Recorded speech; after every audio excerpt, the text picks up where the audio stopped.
Hello everyone, so today I thought I would share a personal story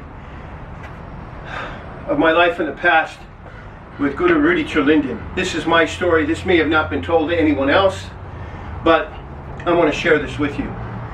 In training with Guru Rudy, I was never into, guruship or getting certificates or pats on the back or any of that stuff. I really enjoyed just his company and being with there and his positive energy that he put forth.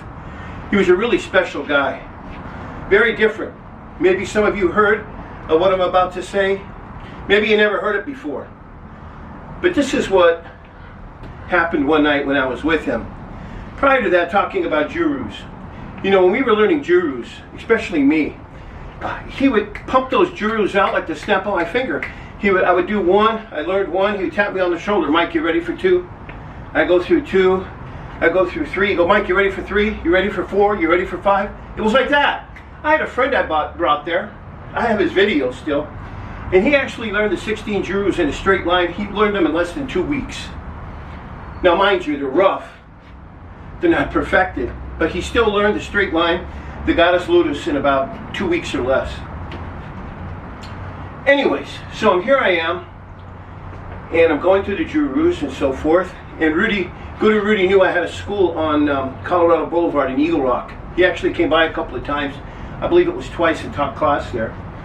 And I'm going through the jurus, and at the end I said, Guru Rudy, would you like me to, to teach your art and so forth? And he nodded yes.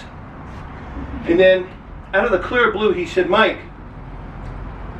he says, I want you to look at the mirror of knowledge of what you've learned from everyone. Right? That's your mirror there. And I want you to get that mirror off the wall and crash it to the floor. And take all those little pieces of knowledge of what you've learned and assemble them as you. So here I am, I'm looking at it like, it's kind of a shock to me. Because in the martial arts, when you're learning from someone, you're vibing them, you're getting your feeling, their expression, you're learning, you were taught a specific way how to do it and then teach your students that. But with what he said, it was extremely contrary to that. So he said, Mike, get those pieces and put them back together as you. Then, at the end, he came over and he tapped me on the shoulder. He said, Mike, if you want to honor me, just like that, Mike, if you want to honor me, never copy me. And to this day, that always stuck in my head. Now, granted, this was back in, I believe, 1986, 1987, somewhere in that era, but it was at least 38 to 40 years ago that he told me that. Now, I don't know if he shared that with anyone else.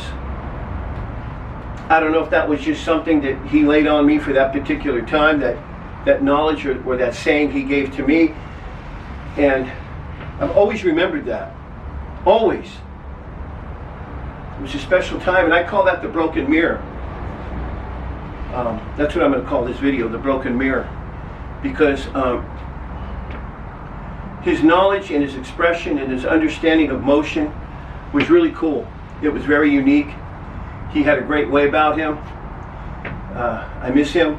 I respect him. I admire him. And I thought I would just share this simple video today with all of you out there.